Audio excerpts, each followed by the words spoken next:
भक्तों राधे राधे। आपने कभी ध्यान दिया होगा कि कुछ घरों में अचानक कबूतर आकर एक शांत सा कोना ढूंढ लेते हैं, वहां थोड़ा सा तिनके जमा करके घोंसला बनाते हैं और फिर 2 छोटे छोटे अंडे रख देते हैं। कई लोग इसे बस एक आम बात समझकर छोड़ देते हैं, लेकिन क्या आपने कभी ठहर कर सोचा है कि ये छोटा सा काम घर के वातावरण पर कैसा असर डालता है? ये संकेत अच्छा है या बुरा? इससे घर में सुख आता है या कोई परेशानी बढ़ती है?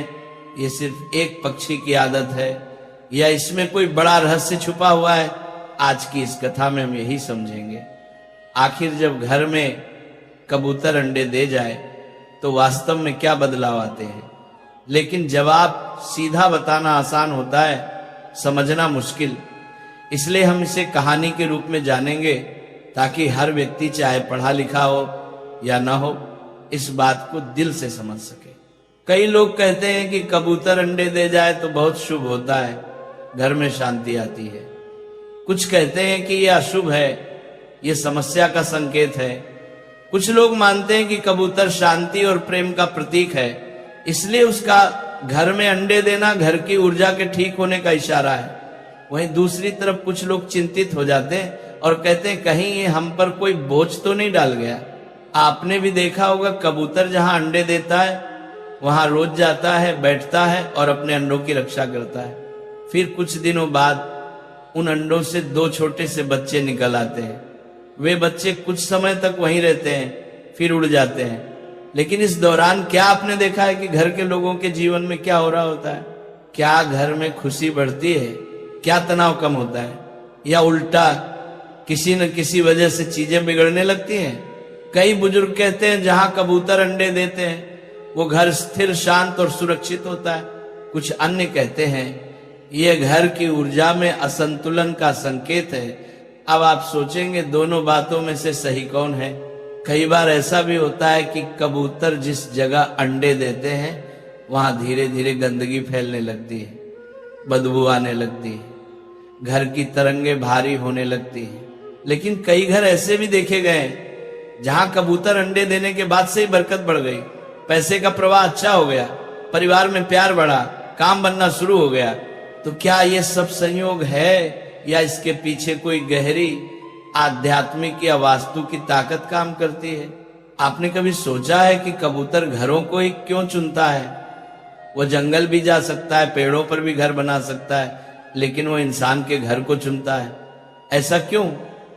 क्या ये कोई अदृश्य संकेत है? क्या ये घर के वातावरण, उसकी ऊर्जा और उसके भविष्य के बारे में कुछ बताता है?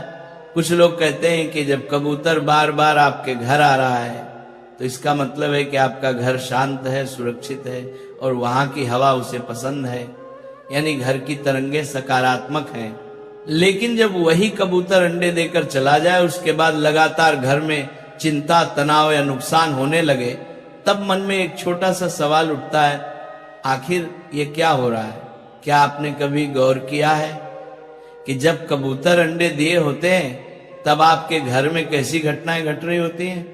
कहीं परिवार में झगड़े बढ़ रहे हैं, कहीं पैसे का नुकसान हुआ, कहीं अचानक बीमारी आई, या फिर उल्टा घर में कोई खुशखबरी आई, नौकरी मिली, नया काम शुरू हुआ। इन सारी बातों को समझने के लिए कहानी बहुत जरूरी है। एक बार की बात है, हिमालय की ऊंचाई पर बसे शांत, पवित्र और दिव्य कैलाश पर्वत पर भगवान शिव गहन ध्यान में लीन थे। चारों ओर गहरी शांति थी। वातावरण इतना शांत था कि सिर्फ हवा की मंद आवाज और ध्यान की ऊर्जा का कंपन महसूस होता था। दिव्यता की कोने की 12 के उसी समय आकाश मार्ग से अपनी वीणा बजाते हुए देवर्षि नारद कैलाश पर पहुंचे। नारद मुनि हमेशा हर लोक में घूमते रहते हैं और जहां भी कोई रहस्य या सवाल होता है वहां पहुंच जाते हैं। आज उनकी जिज्ञासा उन्हें सीधे भगवान शिव के पास ले आई थी। नारद जी शिव के चरणों में झुके और विनम्रता से बोले, जय शिव शंभु, नमः शंभु। हे देवाधिदेव, आज मैं आपके पास एक विशेष प्रश्न लेकर आया हूं। भगवान शिव ने धीरे धीरे नेत्र खोले। उन्होंने नारद जी की ओर देखा और शांत स्वर में कहा, देवर्षि आपका स्वागत है, कहिए आप कौन सी जिज्ञासा लेकर आए हैं।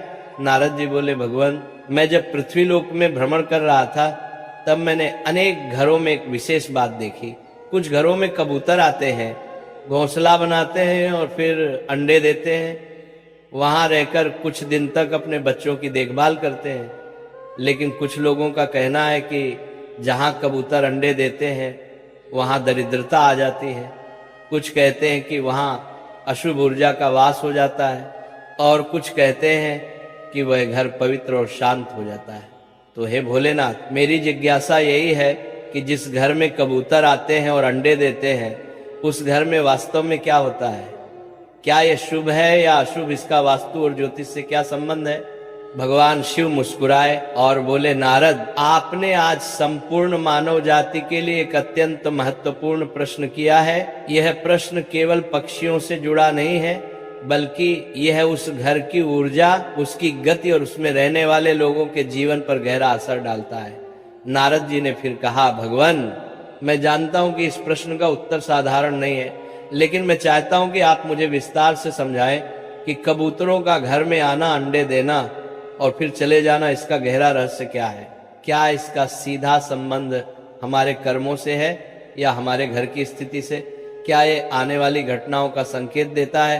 क्या यह चेतावनी है या वरदान? भगवान शिव थोड़े गंभीर हो गए और बोले, देवर्षि इसका उत्तर मैं आपको सीधे शब्दों में नहीं दूंगा, क्योंकि ये केवल एक पक्षी के आने जाने की बात नहीं है।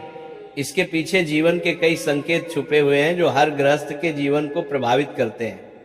मैं आपको एक कथा के माध्यम से इस प्रश्न का उत्तर दूंगा, क्योंकि बिना कथा के इसका भाव और गहराई समझना कठिन होगा। लेकिन उससे पहले मैं आपको कुछ बातें समझाना चाहता हूं। नारद जी ध्यानपूर्वक भगवान शिव की ओर देख रहे थे। भगवान शिव आगे बोले, देवर्षि जब कोई पक्षी, विशेष रूप से कबूतर, किसी घर में आता है और अंडे देता है तो वो उस स्थान की ऊर्जा को महसूस करके ही वहां ठहरता है।